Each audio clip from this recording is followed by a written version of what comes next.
Bismillahirrahmanirrahim. Assalamualaikum warahmatullahi wabarakatuh. Puji syukur atas kehadirat Allah Subhanahu wa taala atas semua limpahan rahmat dan kasih sayangnya bagi kita semua, di mana pada Jumat yang penuh berkah ini kita masih diberikan kesempatan kesehatan untuk selalu berbagi ilmu pengetahuan. Salam dan selawat kepada junjungan besar Nabi Muhammad Sallallahu Alaihi Wasallam dengan melafazkan Allahumma sholli ala Sayyidina Muhammad wa ala ali Sayyidina Muhammad. Kembali bersama saya Dr. Rado Yendra SSI MSc, tentunya bersama Kampus Dunia Maya www.radoinstitute.com. Kita mengajar, kita meneliti, dan kita mengabdi kepada masyarakat. Tentunya dalam ruang kosong dunia maya. Oke, nah kita pada kesempatan kali ini akan terus menggencarkan bedah riset artikel. Terutama bedah riset artikel pada hari ini berhubungan dengan praktikum yang telah kita laksanakan pada pertemuan sebelumnya. Di mana sebelumnya kita telah melakukan praktikum menggunakan survei 8 sebagai pendukung untuk analisis spasial. Nah, pada kesempatan kali ini kita dari Departemen Prodi Matematika Fakultas Sains dan Teknologi berkolaborasi bersama rekan-rekan dari psikologi, rekan-rekan dari Fakultas Agama tentunya. Kita berbicara pada riset yang telah kita lakukan dan kita telah kirim, kita submit, kita menunggu hasilnya apakah diterima atau ditolak. Karena riset yang kita lakukan masih memanfaatkan spatial analysis. Kita memberikan judul Identification of COVID-19 Patients Effect on Education Outcomes in Islam Majority Student using Spatial Analysis in Junior High School atau SMP Pekanbaru City, Indonesia.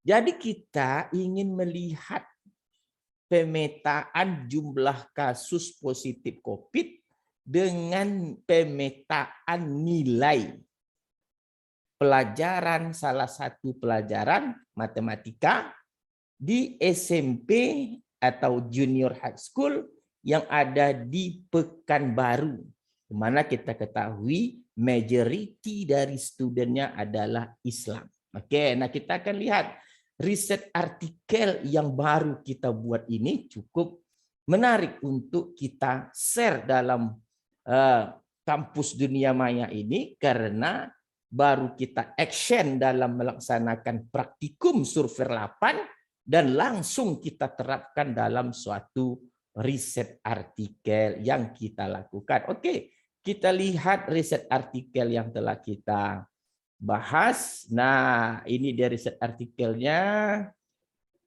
Identification of COVID-19 patient effect on education outcomes in Islam majority student using spatial analysis in junior high school, Pekanbaru City, Indonesia. Kita melakukan riset bersama dosen senior dari Fakulti Psikologi, Dr. Khairul Anwar, dan Profesor Zikri dari Fakulti Usuluddin, ada Profesor Afrizal M dari Fakulti of Usuluddin, saya sendiri Dr. Rado Yendra dari Departemen Matematik, dan salah satunya Muhammad Marizal dari Departemen Matematik yang ahli dalam masalah pemetaan. Nah, yang akan kita bicarakan jelas sekali bahwa kita ingin melihat perbandingan peta dari jumlah COVID-19 dan nilai dari nilai SMP dari pelajaran matematik, tentunya pada saat COVID terjadi. Kita akan lihat beberapa daerah-daerah di Pekanbaru ini. Tentunya apakah nampak di situ nanti kalau jumlah COVID-nya tinggi, bagaimana dengan nilai matematiknya. Nah, ini dia. Apakah ada pengaruh? Kalau jumlah COVID-nya rendah, bagaimana dengan nilai matematiknya? Apakah dia meninggi atau tetap rendah? Nah, itu tadi ada beberapa hal isu yang akan kita lihat nanti dalam riset artikel kali ini gitu. Nah, nanti mana rekan-rekan yang memerlukan riset artikel lengkapnya, ini belum publish, masih disubmit, nanti tinggal hubungi kita. Apa yang akan kita bincangkan, apa yang kita bahas. Nah, tentu pertama sekali kita akan lihat data yang diberikan. Oke, data yang diberikan seperti data yang telah kita bincangkan pada praktikum. Nah, pada praktikum telah kita bincangkan. Di sini ada beberapa SMP di Pekanbaru. Ini koordinat beberapa, tidak seluruhnya, karena seluruh SMP di Pekanbaru itu banyak. Kita tampilkan sebagian. Yang paling penting ada isu latitude, ada isu longitude, dan ada nilai. Ingat kemarin ini variabel Y, ini variabel X. Ingat latitude variabel Y, longitude variabel X, sedangkan ini variabel Z. Ini adalah untuk data nilai matematika. Nah, sedangkan ini adalah nilai jumlah positif COVID di Pekanbaru yang dikeluarkan oleh setiap kelurahan. Ini juga sebagian data kita tampilkan karena datanya banyak. Kita menghemat kertas. Jadi ada Kelurahan Kampung Palas, Umban Sari, Lembah Damai, Kelurahan Lembah Libungan, Kelurahan Tampan, dan seterusnya. Ada latitude, ada longitude, di sini ada jumlah positif COVID. Nah, ini di awal-awal COVID maksudnya. Nilainya juga di awal-awal COVID, di awal-awal tahun 2020. Oke, sedangkan ini di awal-awal COVID juga tahun 2020 gitu. Nah, ya isunya kalau memang mau diperbarui ya silakan saja, monggo bagi rekan-rekan yang ada data terbaru ya monggo untuk dilakukan gitu. Nah, ini adalah dua data yang memenuhi unsur untuk dijalankan analisis spasial. Kita sebut kemarin untuk praktikum data spasial. Nah, caranya persis sama, tinggal buka software, ambil data, susun data maksimum, klik map klik dulu data, lalu cari blank, ambil di menu grid data blank, lalu seterusnya ikuti persis seperti yang kita praktekkan dalam praktikum server. Nggak ada yang susah. Nah, setelah data kita ambil, kita cek lokasi, ngelok lokasi. Jadi titik-titik ini lokasi dari kelurahan. Nah, ini kelurahan di seluruh data yang kita gunakan nih. Oke, ini untuk kelurahan, itu jumlah positif COVID, dan ini data dari SMP. Jadi ada data kelurahan, ada data SMP. Oke, sebarannya kira-kira hampir sama lah, memenuhi unsur-unsur untuk dilaksanakannya analisis. Ini merupakan suatu upaya untuk memodernisasi riset sosial. Oke, kita lihat.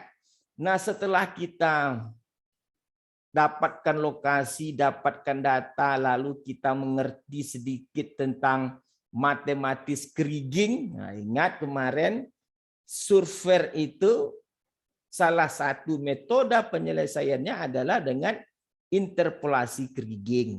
Kita ceritakanlah sedikit secara matematis bahwa kriging itu ini loh, ini kriging. Dimulai dengan semivariogram, lalu kita dapatkan beberapa model dari kriging. Ada spherical model, Gaussian model, eksponensial model.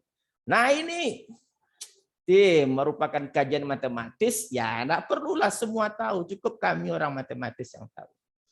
Lalu yang paling penting isunya adalah, ini adalah matematik score, ini adalah deskriptif statistik, biasalah deskriptif statistik itu di mana-mana diperlukan sebagai perbincangan awal dari suatu riset yang kita lakukan. Ini adalah untuk variabel mathematics score. Ini adalah variabel number of COVID positive patients. Lalu kita lihat hasil peta. Nah, ini dia. Jadi ini adalah peta. Kalau kita lihat peta jumlah positif pasien di Pekanbaru. Jadi warna birunya semakin biru tua itu menunjukkan bahwa jumlah COVID itu semakin tinggi. Nah, jadi kalau kita lihat Pekanbaru di sebelah barat dan timur itu adalah kawasan yang terendah jumlah COVID-nya. Itu masih di tahun 2020. Sekarang sudah mau 2022. Ya silakan aja lakukan pembaruan. Hanya tinggal ambil data, masuk server, selesai kok. Ini kita cukup hanya menggunakan data 2020, pendidikan juga 2020, sehingga datanya klop lah. Oke, bisa dibandingkan. Oke, kita lihat juga di sini sebagian kecil di wilayah selatan Pekanbaru kita lihat terdapat beberapa daerah yang jumlah COVID-nya itu tinggi, jumlah positif COVID-nya tinggi. Juga di beberapa bagian di sebelah utara juga kita lihat seperti itu. Ya tergantung analisis perbincangan Bapak Ibu yang ingin lakukan. Nah kalau ingin melihat lengkapnya nanti silakan saja hubungi kita untuk diskusi pertama boleh. Seperti apa riset artikelnya kita diskusi bersama juga boleh. Untuk pengayaan ke depan. Tapi yang sekarang ini sudah kita submit. Tinggal kita tengok hasilnya. Nah ini peta dari jumlah positif COVID. Lalu ini adalah jumlah nilai skor mathematics distribution map of junior high school mathematics scores in Pekanbaru. Jadi kalau kita lihat ternyata di wilayah utara dan selatan tadi itu kita lihat bahwa jumlah COVID-nya rendah dan nilai matematiknya juga rendah. Jadi ternyata di daerah setelah kita cek di Pekanbaru, kita telah ceritakan di riset artikel ini. Jadi kalau kita lihat tadi, kalau Bapak Ibu perhatikan, kita dapatkan bahwa daerah di utara ini, dari daerah utara, jadi kalau kita perhatikan,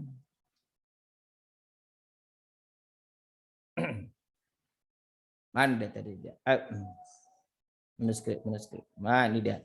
Jadi kalau kita lihat tadi di bagian di sini bagian utara, ini bagian barat timur biru tua untuk nilai COVID, dan ini juga barat timur untuk matematika, tidak ada pengaruhnya. Ternyata COVID-nya rendah, dan nilainya juga rendah.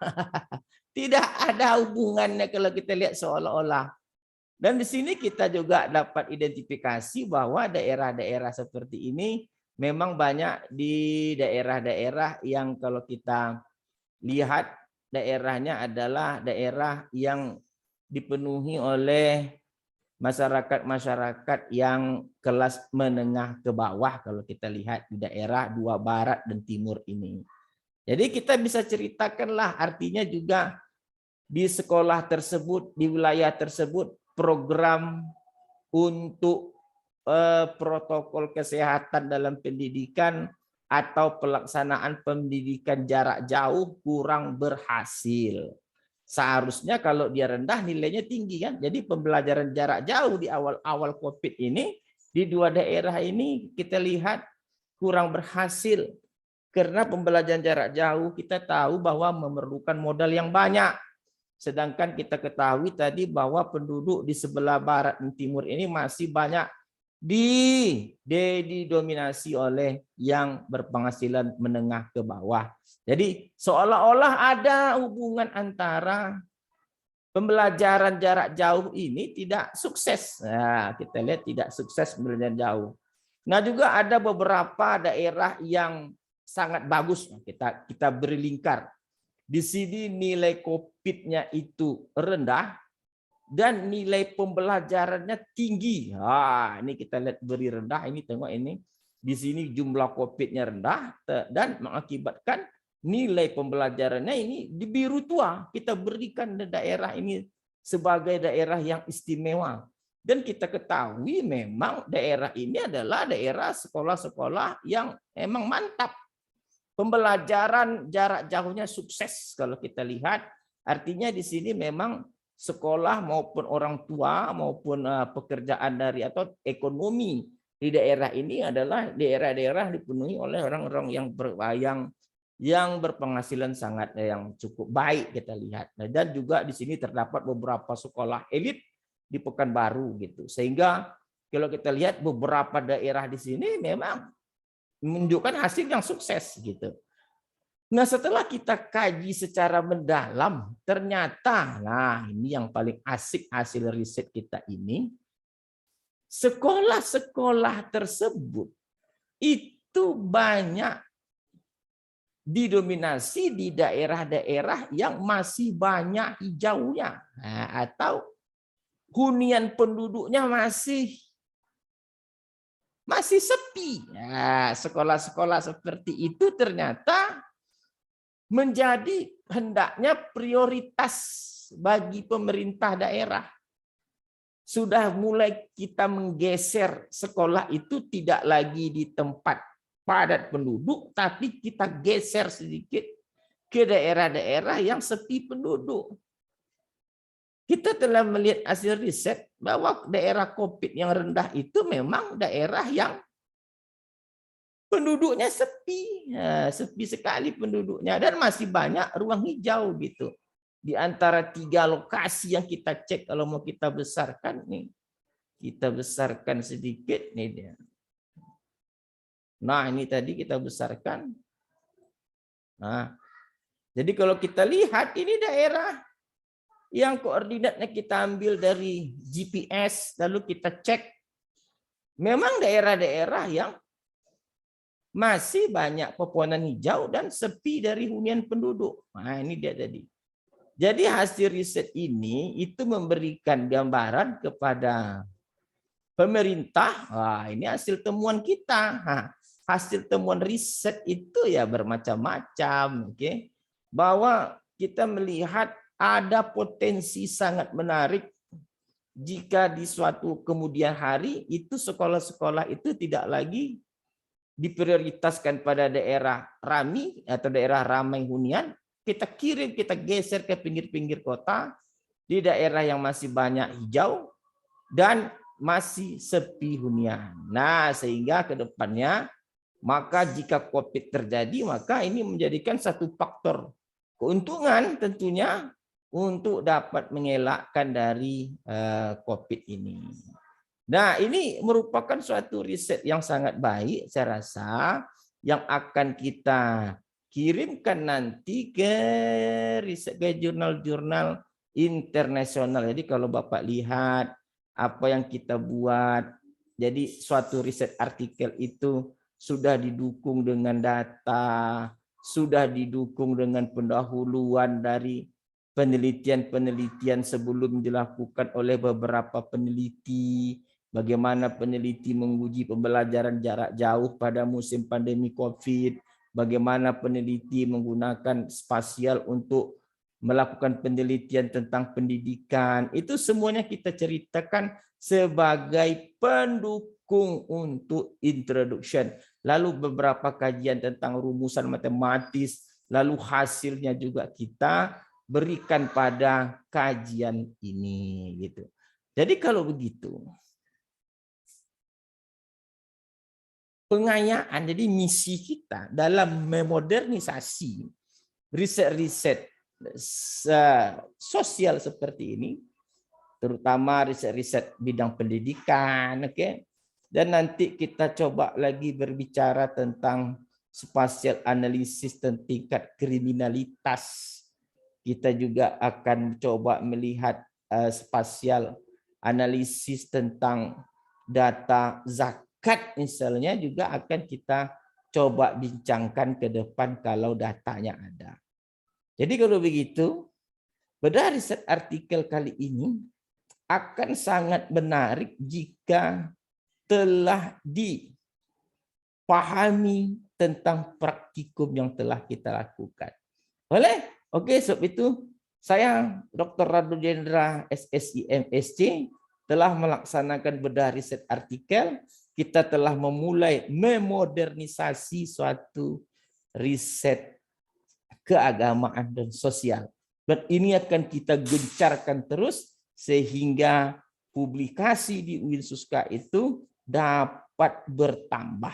Sekian, saya Dr. Radu Yendra SSMSC bersama Kampus Dunia Maya. Undur diri dulu. Wabillahi taufik walhidayah. Assalamualaikum warahmatullahi wabarakatuh.